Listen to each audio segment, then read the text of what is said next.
Oi gente, eu sou Tati Serafim e este é o canal Salto Alto. E no programa de hoje a gente traz um assunto muito interessante, mas que gera muitas dúvidas para nós mães, que é a introdução alimentar. E para falar sobre esse assunto e ajudar a gente a tirar algumas dúvidas e a saber lidar melhor com essa fase da criança, eu recebo aqui no nosso estúdio uma nutricionista especialista na parte materno e infantil. Quer saber mais? Então vem comigo que o programa já está no ar.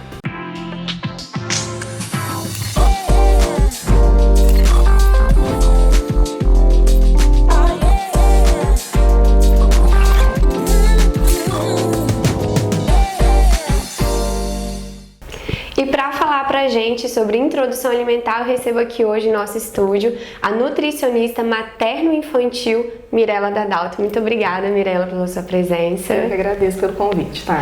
Então, esse assunto, com certeza você deve ver no seu consultório, que é um assunto que gera muitas dúvidas para nós mães, porque principalmente quem é de primeira viagem, né? Que é uma fase nova pro bebê se adaptar, mas nós mães também, né? Com certeza. E pra gente começar a falar disso, qual é a idade ideal, assim, que vocês indicam, que é o indicado, na verdade, pra iniciar a introdução alimentar, Mirela?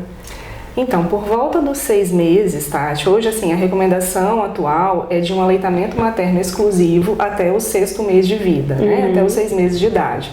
Então, é o momento que o bebê está pronto para receber o alimento sólido. Tá? Só que a gente tem que observar alguns sinais de prontidão que a gente fala, que é quando a gente observa que o bebê está pronto para receber. Esses sinais o bebê ele vai dar por volta dos 6 meses de idade, mas pode acontecer um pouquinho antes, e tem bebê que com 6 meses ainda não demonstra esses sinais totalmente para a gente iniciar a introdução alimentar, então a gente pode esperar um pouquinho mais também. Então não é uma regra rígida, né? Esses sinais de prontidão, o bebê está com o pescocinho bem retinho, né? Sustentando a cabeça, o pescocinho, sentar sozinho, conseguir pegar um objeto, levar até a boca, manter esse objeto na boca, né? Demonstrar interesse pelo alimento da família, então o bebê que já demonstra que quer comer, né? Então são alguns sinais que a gente observa. O sinal de protusão da língua, né? O bebê ele tende a fazer aquele sinalzinho, aquela língua jogando para fora, né? Então por volta dos 6 meses isso também já diminui. Tudo isso mostra pra gente que o bebê está pronto para receber o alimento sólido. Tanto assim, imunologicamente falando, o sistema imunológico dele está pronto para receber essas substâncias que são diferentes, né? E tanto também no desenvolvimento do trato gastrointestinal, tá bom? Então, questão de digestão, de enzimas digestivas, de acidez, né? do pH estomacal, da permeabilidade intestinal. Então, tudo isso está tudo harmônico, então ele está pronto para receber esse alimento por volta do 6º mês.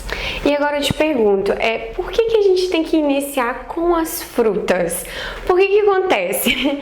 A gente que é mãe, quem já vivenciou isso e está vivenciando, a gente percebe que a fruta é aquela coisa, tem aquela adaptação ali, mas é mais fácil do que o outro alimento. E por que a gente tem que começar com o mais fácil, assim, digamos, porque daqui a pouco pode ser que rejeite o outro alimento, e aí, como que é? E por que é assim? Na verdade, Tati, isso não é uma regra, tá bom? Então, assim, a gente não tem que necessariamente começar com a fruta. A gente orienta a introdução alimentar com a fruta por ser mais prático, né? Por ter um sabor adocicado, então o bebê, ele tende a aceitar melhor aquele sabor, então para a mãe também é menos frustrante, né? Mas assim, nada impede da gente começar com um legume cozido. Por exemplo, abóbora, cenoura, batata doce. São legumes que também têm um sabor adocicado. E se a gente pensar em potencial alergênico dos alimentos, né? O alimento cozido, ele tem um potencial alergênico menor do que o alimento cru. Legal. Então assim, as frutas acabam tendo um potencial alergênico um pouquinho maior do que o legume cozido, por exemplo, né? mas não é uma regra rígida não. Entendi. Tá? E essa parte do sal, né, que pra dar um saborzinho à comida, igual você falou assim, tem algumas verduras que são mais doces, mas tem outras que são insossas, assim, né? É porque a criança já vai pegando um certo paladar, é isso mesmo? E quando que a gente pode começar a introduzir o sal nessa alimentação? Então, o paladar do bebê, né, falando um pouquinho do paladar que você citou, ele começa a ser formado desde a gestação. Então, a gestante que come uma alimentação variada, uma alimentação saudável, influencia de forma benéfica na aceitação da introdução alimentar. Gente, isso é muito importante, porque às vezes a gente tá grávida e não come a lua porque tá longe, né? Come tudo e acha que não influencia. Come muito doce, isso vai influenciar. Aí depois você fica brigando com o filho que ele tá comendo só porcaria entre aspas, né? Coisas que não são tão saudáveis. Exatamente. Não é uma regra também, Tati? Assim, tem gestante que fala, mas eu comi porcaria, meu bebê come bem. Então, assim, mas pode influenciar. Mas influencia, né? É comprovado. E durante o aleitamento materno, mais ainda. O leite materno, ele também muda de sabor conforme a alimentação da mãe, da nutriz. É mesmo? E assim, influencia de forma significativa no paladar, na formação do paladar do bebê. Por isso que bebês que são alimentados com fórmula infantil, como a fórmula tem um único sabor, são bebês que tendem a ter uma dificuldade maior na aceitação alimentar do que os bebês alimentados com leite materno, né? Entendi. Então, assim, o bebê, ele tem um paladar muito limpo, né? Ele tem um paladar muito neutro. Às vezes, pra gente, aquele alimento é insosso, né? Como você falou, mas pro bebê não. Né? O bebê ele não conhece o sabor natural dos alimentos. Então, a gente tem que, na verdade, ir sem expectativas, né? Tanto expectativas positivas quanto negativas. A gente simplesmente vai oferecer. Então, o bebê ele tende a aceitar alimentos que mesmo pra gente não seja tão atrativo. Então, a gente não precisa mascarar o sabor. Ou então, tantos meses eu tenho que começar o sal. Não necessariamente. A recomendação hoje é que fique sem sal até 1 aninho, tá? Mas assim, a minha orientação é que para não mudar de um dia para o outro, um dia come tudo sem sal e amanhã tá tudo com sal, eu oriento que por volta dos 10 meses, mais ou menos, a gente já começa a introduzir pequenas quantidades ou escolher uma preparação da família com sal para colocar na alimentação do bebê. E aí vai fazendo essa mudança gradativa, tá bom? Entendi. Agora uma pergunta polêmica. Quando que eu posso introduzir o açúcar? Pois é, o açúcar, né? Hoje a recomendação é que até 2 anos a gente não ofereça açúcar aos bebês, tá? Então, assim, eu sei que é um pouco difícil, dependendo do contexto, isso familiar também, né? Difícil ainda, né? E eu acho que, assim, tudo é uma questão de equilíbrio, né, Tati? E, assim, tem que avaliar muito bem, assim, se antes de 2 anos, dependendo se for alguma coisa eventual, é claro que você não vai oferecer um açúcar em forma de doce para uma criança, mas às vezes tem um açúcar dentro de uma preparação, até uma preparação saudável, às vezes um bolinho, né, um bolinho de banana com aveia e foi um açúcar mascavo, então assim, não precisa também ser tão rígida até 2 anos exatamente, eu não posso nenhuma preparação que vá açúcar, né? Essa é a minha opinião pessoal. Sim, tá bom? claro, com mas certeza. A recomendação é até 2 aninhos. Mas assim, você como mãe também, né? A gente tem muita dificuldade, principalmente a família, né? Os avós, os tios, a madrinha, e sempre oferece pra criança. Eu costumo falar, principalmente com a minha mãe, assim, que espera ela pedir, né? Porque às vezes a gente tá comendo e tal. Aí se ela pedir, aí tem aquela coisa, né? Mas a gente oferecer já é um outro passo, né? Exato. E assim, a criança ela sempre vai querer demonstrar interesse. Ainda mais que se tiver outras crianças comendo também, né? Exato. Então assim, nem sempre porque ela demonstrou interesse em querer comer, você vai ter que dar, né? A gente tem que ter o discernimento para saber se aquilo é adequado ou não para aquele momento do desenvolvimento da criança. Né? E até uma certa idade a gente consegue driblar isso de uma forma mais tranquila. Aí vai chegando perto dos 2 aninhos. Aí vai ficando difícil.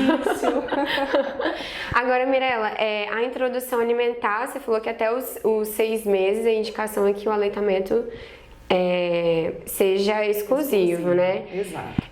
Mas aí quando a criança começa nessa introdução alimentar, a gente consegue conciliar ou tem que conciliar o aleitamento materno junto com o alimento? Como que funciona? Muito bacana a sua pergunta, Tati.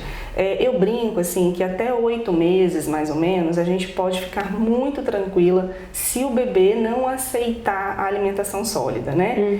Até 1 aninho, na verdade, o leite materno ainda é responsável pelo maior aporte calórico, nutricional, de nutrientes, de macro e micronutrientes. Então, com certeza, tem que manter o aleitamento materno.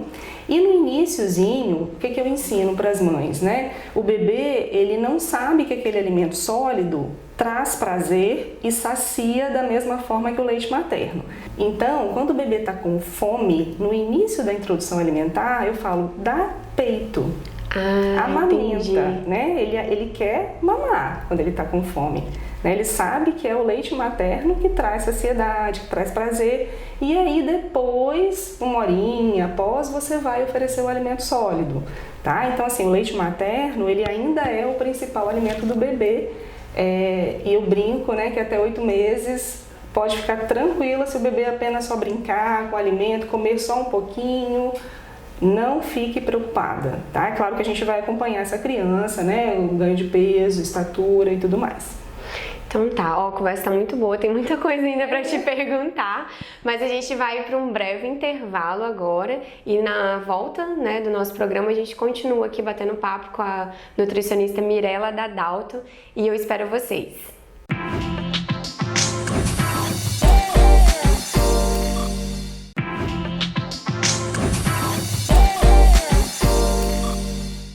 Já estamos de volta com o programa Canal Salto Alto e hoje nós estamos falando sobre introdução alimentar.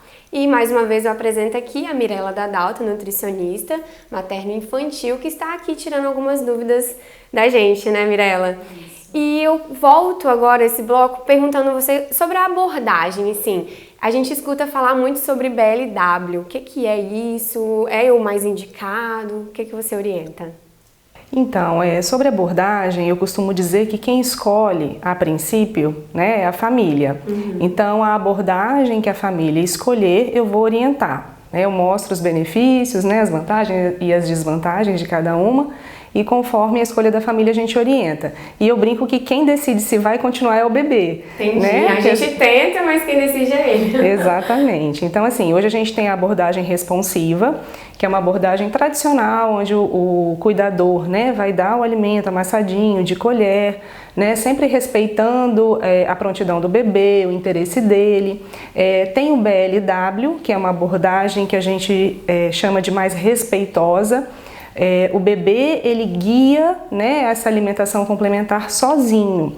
Então, o BLW não é simplesmente dar em pedaços, né? O BLW é deixar o bebê comer sozinho. É você colocar no prato e ele mesmo ir com a mão e pegar. O cuidador escolhe o que vai oferecer, vai cortar, vai colocar de uma forma que ele consiga comer sozinho na bandeja, né, do cadeirão.